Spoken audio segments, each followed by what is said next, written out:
Pak, ini kalau kita melihat begitu ya, bisnis dari hoki saat ini sebetulnya apa sih Pak latar belakangnya dan juga visi utama hoki dalam transformasi dari produsen beras ini menjadi produsen ataupun perusahaan FMCG melalui peluncuran produk? Ya, sebenarnya kan kita berlatar belakang ya transformasi ini lahir karena kita tidak hanya mau menjual beras biasa saja, tapi kita bisa memberikan solusi kepada masyarakat tentang pangan sehat. Ya, jadi makanya kita membuat beras-beras yang tentunya bisa memberikan manfaat kesehatan bagi masyarakat banyak. Itu sesuai dengan visi misi dari kita punya perusahaan juga yang khusus untuk menangani fast moving consumer good di bidang solusi makanan sehat ini, ya, di mana kita bisa berkolaborasi, kemudian kita bekerja sama dengan akademisi. Dan kita juga berinovasi terus untuk mendatangkan produk-produk yang sehat untuk masyarakat kita, gitu loh Pak. Oke, jadi visi misinya sebetulnya sangat inline sekali dengan tren masyarakat kita sekarang yang memang arahnya seperti ke healthy lifestyle begitu ya. Dan juga kan kita trennya sekarang udah beralih ke makanan-makanan sehat. Iya. Nah, terhadap hal ini Pak, bagaimana hoki ini mengidentifikasi kebutuhan pasar terhadap produk beras sehat begitu ya, mungkin seperti beras jagung, singkong, kemudian porang cassava. Ini apa strategi pemasaran untuk menjangkau konsumen yang peduli dengan kesehatan? Iya, jadi memang kalau kita lihat kan trennya sekarang itu masyarakat itu udah mulai peduli kesehatan, ya. Sejak mungkin pandemi COVID kalau kita lihat mereka sudah mulai latihan olahraga, ada yang naik sepeda, ada yang lari. Tetapi ketika mereka mau sarapan itu juga makanan-makanan yang sehat gitu ya. Jadi kita ngelihat trennya orang yang peduli tentang kesehatan itu membuat kita akhirnya bagaimana kita bisa menyediakan juga produk-produk yang sehat. Seperti tadi nasi porang, beras jagung, singkong, yang mana itu juga bahan bakunya dari Indonesia sendiri. Tetapi tantangannya adalah bagaimana strateginya kita bisa mengenalkan begitu beras-beras sehat atau produk sehat ini kepada masyarakat secara luas gitu loh Mbak. Itu strateginya. Jadi kita nanti bekerja sama juga berkolaborasi dengan komunitas sehat. Kita juga ada dengan bekerja sama dengan akademisi juga. Tetapi juga ada institusi, ada kedokteran, kita juga pakai mereka untuk bagaimana bisa mengenalkan kepada masyarakat gitu. Oke, nah sejauh ini dari produk hoki sendiri, produk sehat tadi, beras sehat, kemudian singkong, kemudian porang cassava, ini mana sih Pak yang paling laku? Tergantung ya, ada daerah tertentu seperti ada di Jawa Jawa Tengah, tetapi agak yang ke timur, mereka lebih suka yang jagung.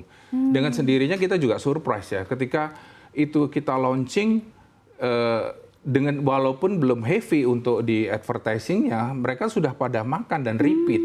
Karena kita pakai segala bentuk channel ya, omni channel lah, mau itu modern trade, retail, kemudian kita juga online, kita juga ada channel khusus untuk masukin produk ya, kita salah satunya kita bisa masukin lewat retail. Nah mereka yang sudah sampai ke kampung-kampung kosong. Wow. Mereka repeat gitu. Bahkan tanpa heavy marketing tadi ya? Bahkan belum ya, tapi mereka udah ngelihat ya, mungkin karena mereka sering belanja jadi oh kok ada gitu. Di daerah tertentu ada yang suka singkong, tapi daerah tertentu suka porang. Karena porang kita kebetulan kan bisa dibawa kemana-mana ya.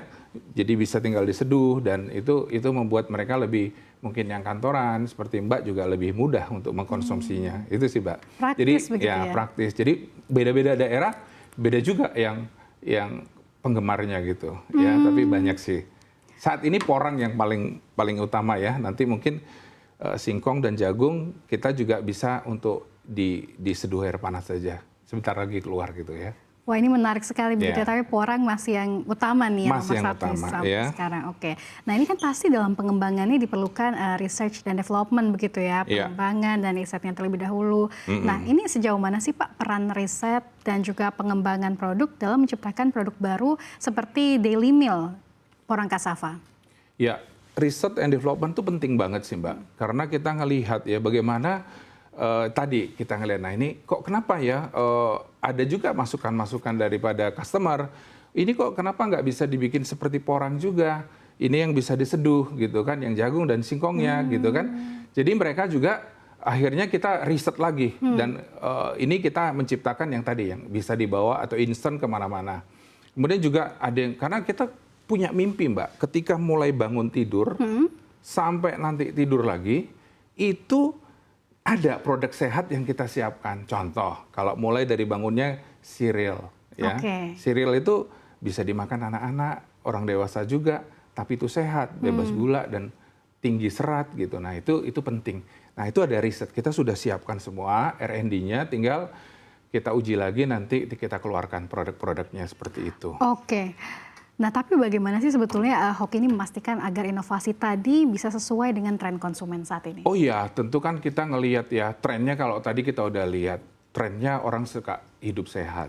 Karena mereka juga udah mulai aware, ya. Nah, kita harus imbangi, kita ngelihat, kita ciptakan produk-produk yang tadi berdasarkan trennya orang suka atau lebih concern ke kesehatan, ya kita udah ciptain produk-produk yang segmennya adalah yang masuk ke produk-produk sehat ini. Solusi pangan sehat tadi memberikan mereka solusi. Ini loh produk-produk sehatnya gitu. Gitu sih, Mbak.